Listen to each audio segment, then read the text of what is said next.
Okay, so my wife has been incubating eggs for the last, I think, 28 days or something like that.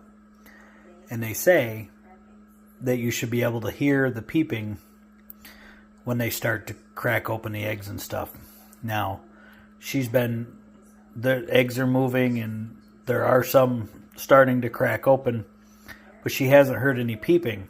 So I found peeping on my phone and I put it under the desk and we called her down and said, "Oh my goodness, we can hear him." And it it went good. So